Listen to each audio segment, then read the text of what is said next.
রাসূলুল্লাহ সাল্লাল্লাহু আলাইহি ওয়াসাল্লাম তাসলিমান কাসীরান কাসীরা। ঢোলমণ্ডল কুনাগ্রাম আমার মামা মোহাম্মদ সুরুক মিয়া সাহেবের বাড়িতে ওনার মা বাবা অর্থাৎ আমার নানা নানির স্মরণে এবং অত্র এলাকার যত মুর্দেগান মুরব্বিয়ান অন্ধকার কবরে শুয়ে আছেন সকলের মাগফিরাত কামনার লক্ষ্যে আজকের এই মাহফিলের সম্মানিত সভাপতি সাহেব আমার পূর্বে যারা আলোচনা করেছেন আল্লাহ রাব্বুল আলামিনের দরবারে অসংখ্য অগণিত শুকর আদায় করি যে মহান আল্লাহ রাব্বুল আলামিন আপনি আমাকে এই ফিতনার জামানায় এই ইমানি নুরানি মাহফিলে আসার বসার তৌফিকটুকু আল্লাহ পাক দান করলেন। সেই জন্য অন্তরের অন্তঃস্থল থেকে কালিমাতুশ শুকর আদায় করি, সকলে বলি জোরে সোরে আলহামদুলিল্লাহ। আল্লাহ রাব্বুল আলামিন পবিত্র কালামুল্লাহর মধ্যে ঘোষণা করেন ইদা জাআ আজালুহুম, ও দুনিয়ার মানুষেরা যখন তোমাদের নির্ধারিত সময় হয়ে যাবে, ওয়াজিলাত কুলুবুহুম, এ দুনিয়ার মানুষেরা শুনো, এই দুনিয়ার মধ্যে আমি আল্লাহ জিন্নাত এবং মানব জাতিকে দুনিয়ার মধ্যে পাঠাইলাম একমাত্র আমার ইবাদত করার জন্য, আমার বন্দেগী করার জন্য। কয়টা জাতিরা বানাইলেন? দুইটা জাতি।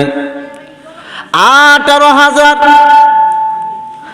আলম আল্লাহ সৃষ্টি করে দিলেন, কিন্তু অত সমস্ত সৃষ্টির মধ্যে আল্লাহ পাক দুইটা জাতিকে বলে দিলেন, ও জিন্নাতেরা, ও মানুষেরা, আমি আল্লাহ তোমাদেরকে বানাইলাম আমার ইবাদতের জন্য, আমার বন্দেগী করার জন্য। আল্লাহ বলেন ওয়ামা খালাকতুল জিন্না ওয়াল ইনসা ইল্লা লিয়াবুদুন।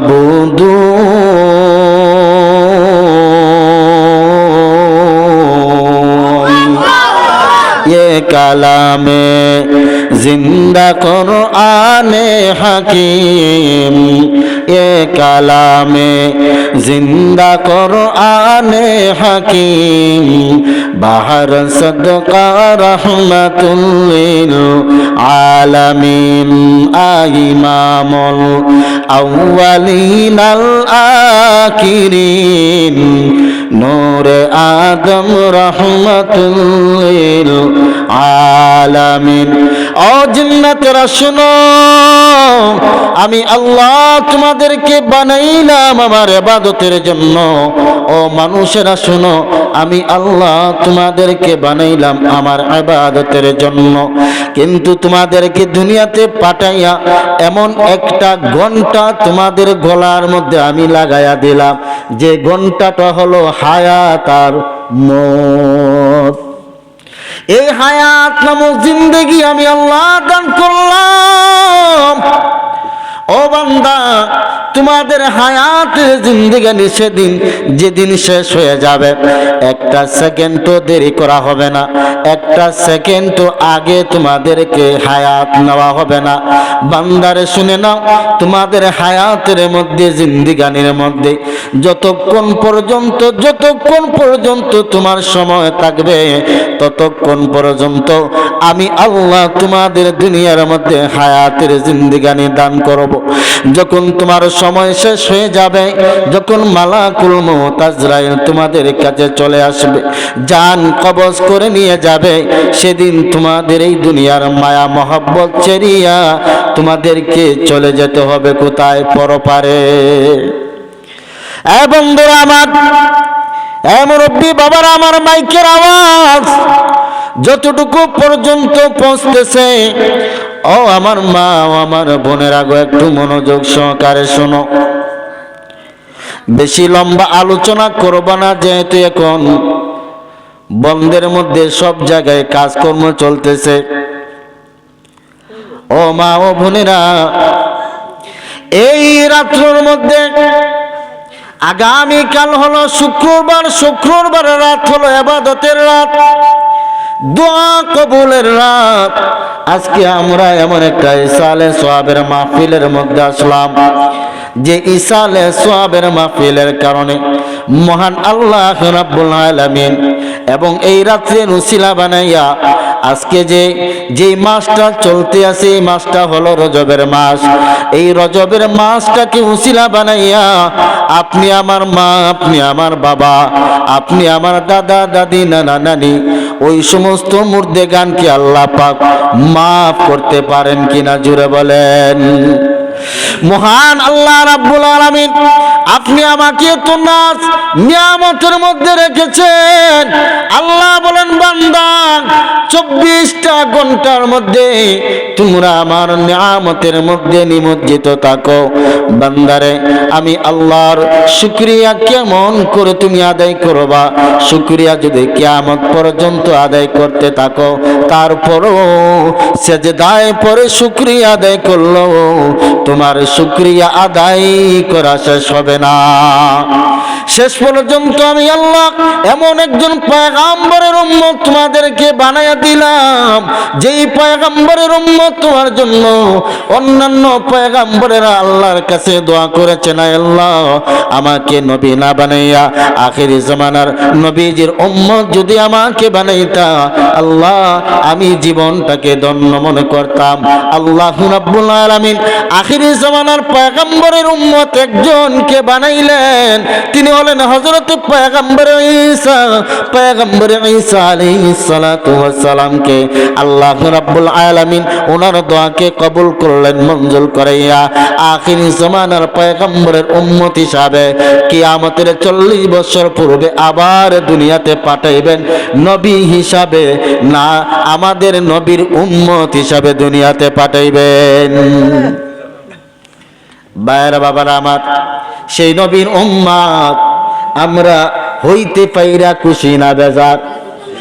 বন্ধুরা আমার, ওই নবীকে কেমন করে কষ্ট দাও, ওই নবীজির কলিজায় কেমন করে আঘাত দাও। নবীকে কষ্ট দিলে আমার নবী বলেন, হ্যাঁ দরদি উম্মতেরা শোনো, আমি নবীকে যারা কষ্ট দেবা, আমি নবীকে যারা আঘাত দেবা, শুনে নাও, তার হাসর মিজান তার যত আমল করেছে সমস্ত আমল আল্লাহ রাব্বুল আলামিন তার সমস্ত আমলকে বরবাদ করে দিবেন। বলেন নাউজুবিল্লাহ। অতএব আমরা নবীজিকে মহব্বত করতে চাই নাকি নবীজির দুশমন হতে চাই? নবীজির মহব্বত আমরা পেতে চাই, নবীজির সুপারিশ আমরা পেতে চাই কি চাই না? নবীজির সুপারিশ আমরা চাই, নবীজির মহব্বত আমরা চাই। যারা নবীজির সুপারিশ চাইবেন, যারা নবীজিকে মহব্বত করে যাবেন, আল্লাহর নবী বলেন, দরদি উম্মত শুনে নাও, যে উম্মতের ভিতরে আমি নবীজির মহব্বত থাকবে, সেই উম্মতকে আমি চিনে চিনে যখন বিপদের মধ্যে পড়ে যাবে, ওই বিপদের মুসিবতের সময়ে আমি নবীজি তাকে সুপারিশ করে করে জান্নাতের মধ্যে নিয়ে যাব। বলেন সুবহানাল্লাহ। মিশিত থেকে তো জাল মশলা, দুধ মধু আর চিনি, মিশিত থেকে তো জাল মশলা, দুধ মধু আর চিনি, মাছ গোস্ত ফলমূল যে কত দিলেন তিনি, উদ্দেশ্য কেবল করব মোরা বন্দেগি মাওলার, উদ্দেশ্য কেবল করব মোরা বন্দেগি মাওলার, প্রশংসা করি আমি আল্লাহ তাআলার। সেই নবীর উম্মত হওয়ার জন্য প্রশংসা করব কার কাছে? আল্লাহর কাছে। ভূমণ্ডল নবমণ্ডল করিয়া সৃজন, ভূমণ্ডল নবমণ্ডল করিয়া সৃজন, মানুষকে দিলেন সবার উপরে পজিশন, মানুষকে দিলেন সবার দুনিয়ার উপরে পজিশন।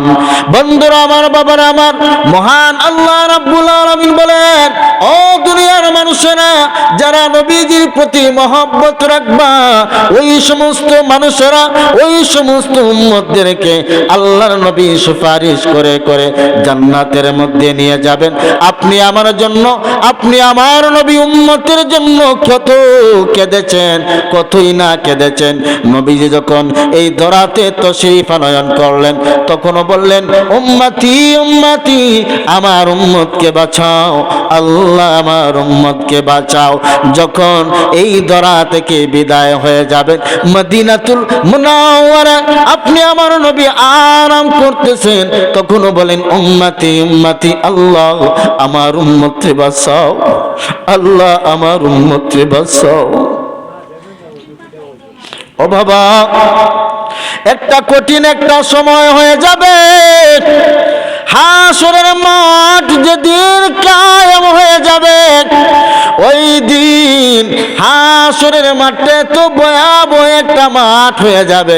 আল্লাহর রাসূল বলেন 50,000 বছরের সমান একটা দিন হয়ে যাবে, যেই দিনটার মধ্যে হাসরের মাঠের যে সূর্যটা আসবে মাত্র আদাত উপরে চলে আসবে, মাথার আদাত উপরে সূর্যটা আসবে। বন্ধুরা আমার, মনোযোগ সহকারে শুনুন।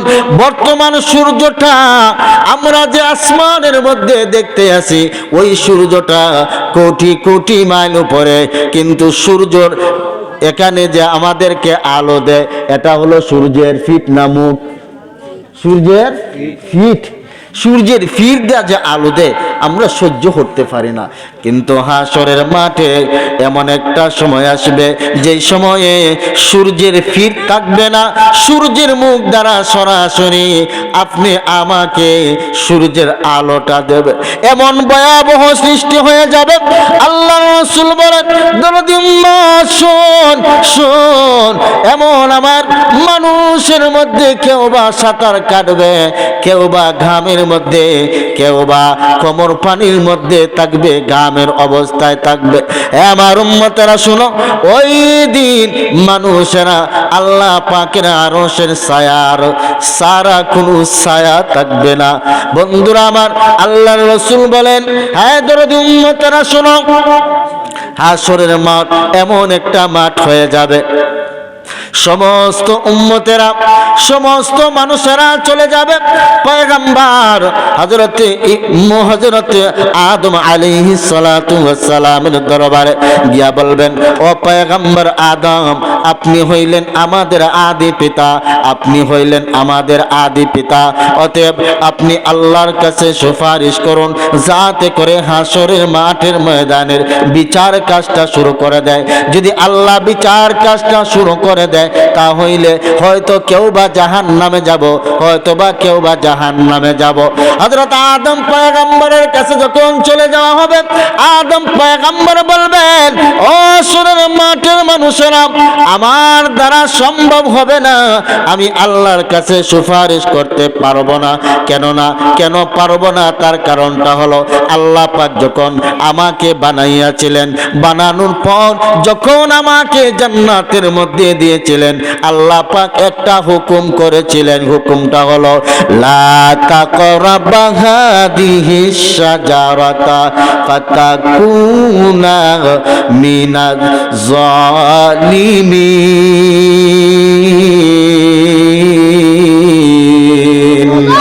আলহামদুলিমান কাদ্দার খায়রাও ওয়া খাবালা, আলহামদুলিমান কাদ্দার খায়রাও ওয়া খাবালা, ওয়া শুকরু লিমান সাওয়ারা হুসনাও ওয়া জামালা, ওয়া শুকরু লিমান সাওয়ারা হুসনাও ওয়া জামালা, ফারদুন সামাদুন আন সিফাতি খালকি বারিউন, ফারদুন সামাদুন عن صفة خلق بريء رب أزلي خلق الخلق كمالا رب أزلي خلق الخلق كمالا لا زد ولا ند ولا حد لمولى لا جد ولا ند ولا حد لمولى الآن كما كان ولم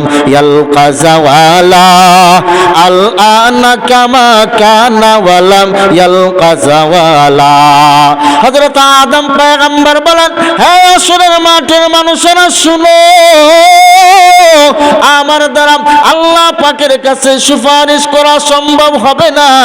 ও বন্ধুরা আমার, ওই কথাটা আমি বুঝাইতে চাই। আপনি আমার নবীকে আল্লাহ পাক কতটা সম্মান দিয়েছেন, আপনি আমার নবীকে আল্লাহ পাক কতটা শান দিয়েছেন, আপনি আমার নবীকে আল্লাহ পাক কতটা মান দিয়েছেন, সেই কথাটা বোঝানোর জন্যই মানুষেরা শুধু বলে যে সুন্নিরা শুধু নবী নবী বলে। জোরে বলেন ঠিক কিনা? সুন্নিরা শুধু নবী নবী বলে। তারা কেন সুন্নিরা কেন নবী নবী বলে, তার কারণটা একটু শুনে নাও।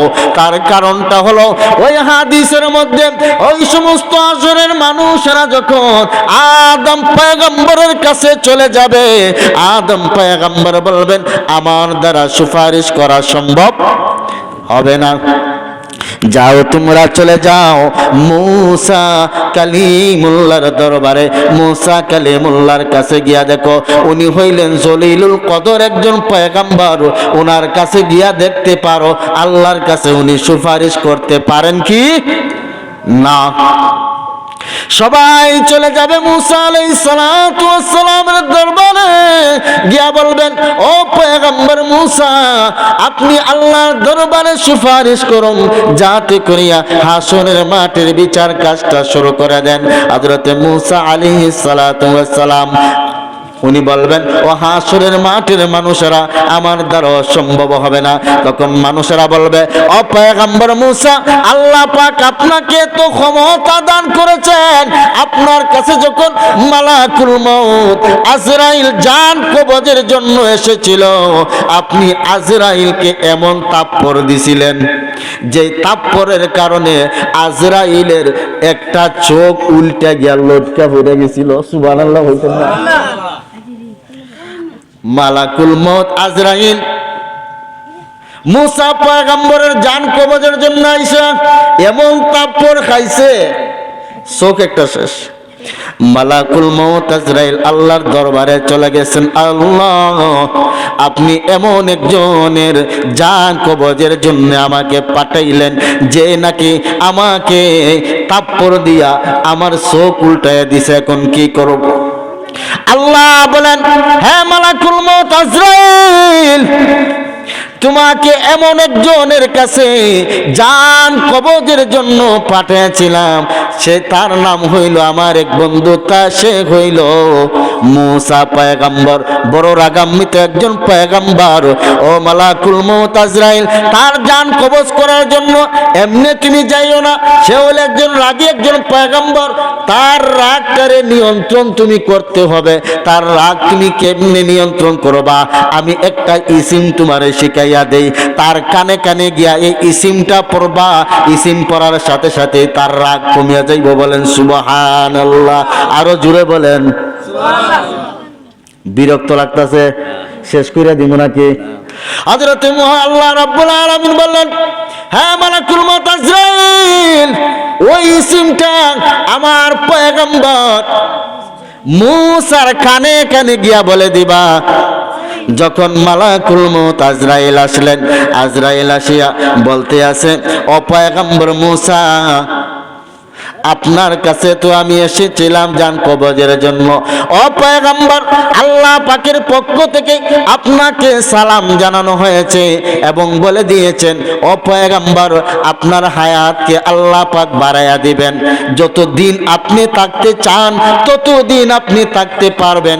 কতদিন থাকবেন?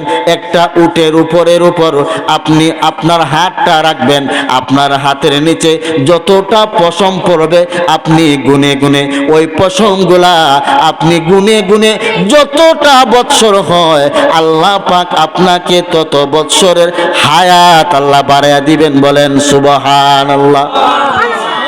তবে হ্যাঁ পয়গম্বর মূসা শুনুন, যদি 1000 বছর আপনি হায়াত পান, 1000 বছর হায়াতের পরও আমি মালাকুল মউত আজরাইল আপনার কাছে কিন্তু দেখা করব। 1000 বছর হায়াত পাওয়ার পরও আমি মালাকুল মউত আপনার কাছে আইব। কিন্তু পয়গম্বর একটা আল্লাহ পাক আর একটা সুসংবাদ আপনাকে দিয়ে দিয়েছেন। সুসংবাদটা হলো আপনি তো আল্লাহর পরম একজন বন্ধু। আপনি তুর পাহাড়ে যাইতেন আল্লাহর সাথে কথা বলার জন্য, আল্লাহকে গিয়া বলতেন আয় আল্লাহ আপনাকে আমি দেখতে চাই, আপনাকে আমি দেখতে চাই। আল্লাহ বলেন লান তারানি, ও পয়গম্বর মূসা আমাকে তোমার চর্মচক্ষু দ্বারা দেখতে পারবা না, আমাকে দেখা সম্ভব হবে না। মূসা পয়গম্বর আল্লাহ পাককে দেখতে পারছেনি? দেখতে পারে নাই। তুর পর্বতের মধ্যে মূসা আলাইহিস সালাতু ওয়াস সালাম চলে গেলেন, আয় আল্লাহ আমার বড় আফসোস আপনাকে দেখব। আল্লাহ বললেন তারানি, হে পয়গম্বর আমাকে দেখা সম্ভব হবে না, দেখতে পারবা না। মূসা পয়গম্বর নাসুর বান্দার মতন আল্লাহকে বলতেছেন আয় আল্লাহ তারপরেও আমি দেখতে চাই।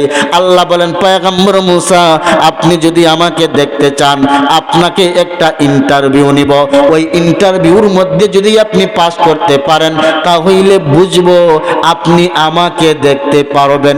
ইন্টারভিউটা হলো ও পয়গম্বর মূসা আমার নূরের তাজাল্লি থেকে একটা দানা নূরের তাজাল্লি, একটা বালুকে 70টা ভাগ করলে যতটা পরিমাণ হয় ওই 70 ভাগের একটা ভাগ আল্লাহ পাকের নূরের তাজাল্লি যখন তুর পর্বতের মধ্যে চালালেন, চারার সাথে সাথে তুর পর্বতটা জ্বলিয়া একেবারে খানাকার হইয়া যায়। হযরত মূসা আলাইহিস সালাতু ওয়াস সালাম দাঁড়ানো অবস্থায় ছিলেন, উনিও বেহুশ হইয়া তুর পর্বতের মধ্যে বেহুশ হইয়া পড়ে গেলেন। কিছুক্ষণ পর যখন হুঁশ আসলো হযরত মূসা আলাইহিস সালাতু ওয়াস সালাম আল্লাহর দরবারে বললেন আয় আল্লাহ আমাকে ক্ষমা করে দিবেন, মাফ করে দিবেন, এই চক্ষু দ্বারা আপনাকে দেখা সম্ভব হবে না। বন্ধুরা আমার হযরত মূসা পয়গম্বর সেই চরম চক্ষু দ্বারা পয়গম্বর হওয়ার পরও আল্লাহকে দেখতে পারে নাই।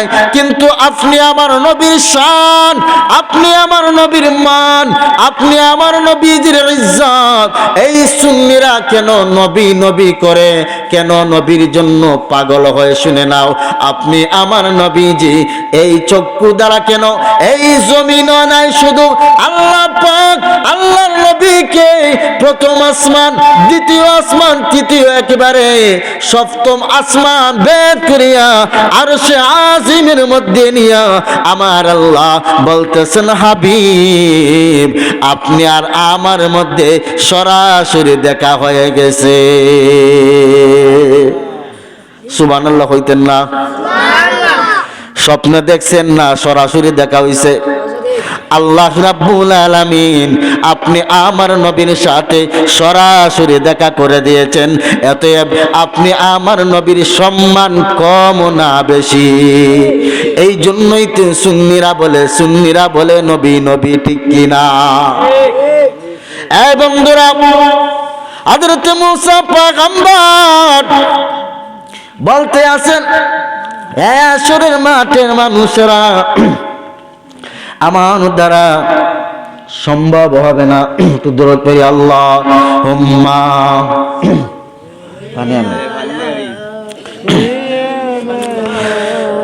মাওলানা ওয়া আলা আলিহি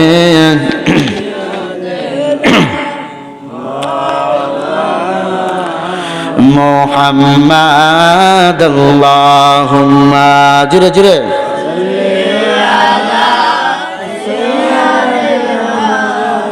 মাওলানা মুহাম্মাদ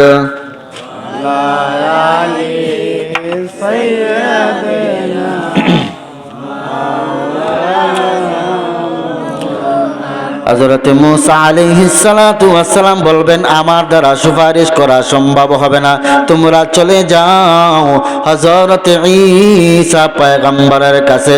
ঈসা পয়গম্বরকে আল্লাহ পাক এতটা ভালোবাসেন যে ভালোবাসিয়া রূহুল্লাহ উপাধি দান করেছেন। সবাই চলে যাবে ঈসা পয়গম্বরের দ্বারে।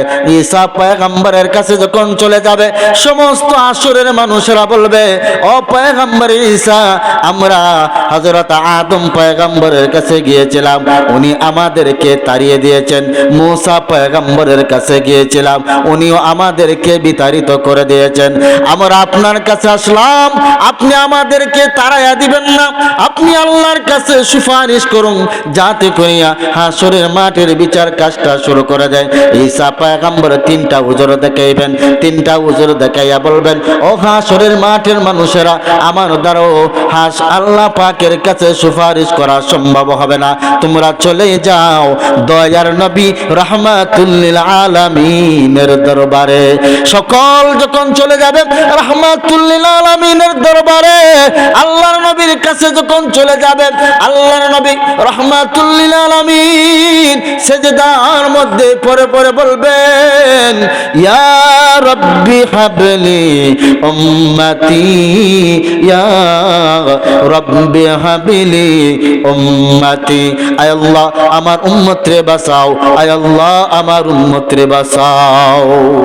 তখন সমস্ত মানুষেরা গিয়া বলবে, ও ইয়া রাসূলুল্লাহ, ইয়া হাবিবাল্লাহ, আমরা সমস্ত পয়গম্বরের কাছ থেকে বিতাড়িত হইয়া আপনার দরবারে এসেছি নবী গো, আপনি আমাদেরকে বিতাড়িত করে দিবেন না, আপনি আমাদেরকে তাড়াইয়া দিবেন না। ইয়া রাসূলুল্লাহ, আপনি আল্লাহর কাছে সুপারিশ করুন যাতে করে হাসরের মাঠের বিচার কাজটা শুরু করে দেন। এই কথা শোনা মাত্র আল্লাহর নবী, আপনি আমার নবী, দয়ার নবী রাহমাতুল লিল আলামিন সিজদার মধ্যে পড়ে যাবেন, বলবেন, আয় আল্লাহ, দুনিয়ার মধ্যে আপনার কাছে কোনো কিছু চাই নাই। আল্লাহ, তুমি দুনিয়ায় থাকাকালীন অবস্থায় আমাকে একটা ওয়াদা করেছিলা, ওয়াদুহা ওয়াল লাইলি ইযা সাজা মা ওয়াদ্দাআকা রাব্বুকা ওয়া মা ক্বালা ওয়ালাল আখিরাতু খায়রুল লাকা মিনাল উলা। আল্লাহ, আমাকে এমন একটা জিনিস তুমি দান করবা যেই জিনিস কোনো পয়গম্বরকে দাও নাই, যেই জিনিস কোনো রাসূলকে দাও নাই, যেই জিনিস কোনো মানুষকে তুমি দাও নাই। আল্লাহ, ওই জিনিসটা তুমি হাসরের ময়দানে আমাকে দান করবা, ওয়াদা করেছো। রব্বুল আলামিন আজকে কোনো কিছু চাইবো না, একটা জিনিস চাইবো, আমার উম্মতেরা, হাসরের মাঠের মানুষেরা আমার কাছে চাইতেছে আপনার কাছে সুপারিশ করার জন্য। আল্লাহ, দয়া করে হাসরের মাঠের বিচার কাজটা শুরু করে দেন। এইভাবে যখন আপনি আমার নবীজি কান্না করবেন, চোখ বেয়ে কান্না করবেন, আল্লাহ রাব্বুল আলামিনের কুদরতি দয়ার মধ্যে জোশ মারা হবে। আল্লাহ বলবেন, হাবিব, আপনাকে দুনিয়ার মধ্যে তায়েফের জমিনে আপনি কেঁদেছেন, কাফের বেঈমানেরা আপনাকে আঘাত করেছে। আল্লাহর নবী গো, ও নবী, আপনি আর কাঁদতে হবে না, ও নবী আপনি মাথা উত্তোলন করুন, যা বলবেন আমি আল্লাহ সাথে সাথে তা কবুল করে নিব। বলেন সুবহানাল্লাহ।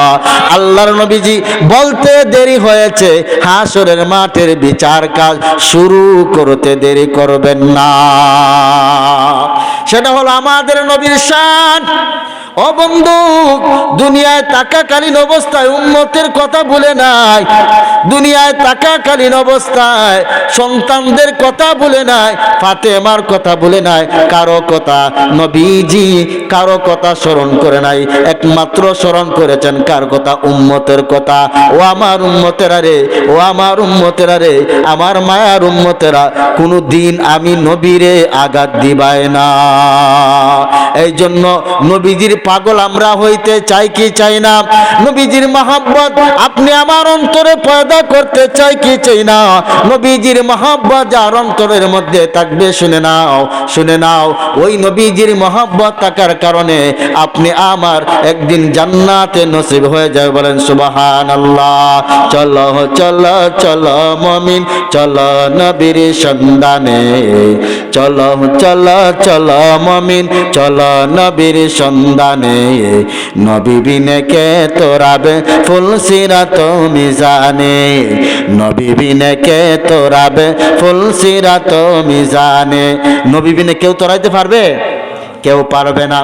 ভাইরা বাবারা আমার, এমন এতিম নবী আমার, পিতা মাতা নাই যে তাহার। এমন এতিম নবী আমার, পিতা মাতা নাই যে তাহার। তারপরেও এত মারা মারল তাকে দুশ্মনে। নবী বিনে কে তোরাবে ফুলসিরাত মিজানে, নবী বিনে কে তোরাবে ফুলসিরাত মিজানে। নবী আমার জীবন ভরে দিনের লাগি কষ্ট করে। নবী আমার জীবন ভরে দিনের লাগি কষ্ট করে। দান দান শহীদি করিলেন ওহদেরি ময়দানে। নবী বিনে কে তোরাবে ফুলসিরাত মিজানে, নবী বিনে কে তোরাবে ফুলসিরাত মিজানে। ও নবীর উম্মতের দল, শুনো শুনো, মনের কানটা লাগাই শুনো। এই দুনিয়াতে কেউ থাকার জন্য আসে নাই। আমার দাদাও ছিল, দাদাকে দেখি নাই, দাদা এই দুনিয়ার মধ্যে থাকতে পারে নাই, দাদিও দুনিয়ার মধ্যে থাকতে পারে নাই। আমার নানাকে আমি দেখি নাই, নানা দুনিয়ার মধ্যে থাকতে পারে নাই। নানিকে দুনিয়ায় দেখেছি ঠিক ছোট্টবেলায়, নানিও একদিন দুনিয়া ছাড়িয়া বিদায় হয়ে গেছে। বন্ধুরা আমার, আপনি আমি যে দুনিয়ায় আছি কোনো গ্যারান্টি আছে? এই ওয়াজ মাহফিলের মধ্যে আসলাম, বাড়িতে যে আবার ঘুরে ফিরে বাড়িতে যাব, এর কোনো গ্যারান্টি আসেনি? কোনো গ্যারান্টি নাই রে বাবা। এই জন্য বলে যাই, যেহেতু কোনো গ্যারান্টি নাই জীবনের, অতএব ওই গ্যারান্টিহীন জীবনটাকে যদি আমরা কাজে লাগাইয়া যাইতে পারি, ওই সময়টা কাজে লাগাইয়া যাইতে পারি, তাহলে কবরের জিন্দেগিটা আপনি আমার জন্য সুখময় জিন্দেগি হয়ে যাবে। এমন একটা সন্তানকে যদি আলেম বানাইয়া যাইতে পারি, এমন একটা সন্তানকে যদি হাফেজে কোরআন বানাইয়া যাইতে পারি রে বাবা, আপনি আমি দুনিয়ায় একদিন থাকবো না। যদি আপনি আমার ছেলে হাফেজে কোরআন হয়, আপনি আমার ছেলে একটা ছেলে আলেম হয়, যখন আপনি আমি দুনিয়ার মধ্যে থাকবো না, ওই সময় কবরের পাশে গিয়া বলবে রব্বির রহমহুমা, রব্বির রহমহুমা কামা রব্বায়ানি সগীরা। আল্লাহ আমার মাকে মাফ করে দাও, আমার বাবারে মাফ করে দাও। এই কথাগুলা যখন বলবে, আল্লাহর রাসূল বলেন, কোন সন্তান যখন তার মা বাবার কবরের কাছে গিয়া যখন এইভাবে যখন দোয়া করবে, দোয়া করতে দেরি হবে, আমি তার মা বাবার কবরের আযাবকে দেরি করব।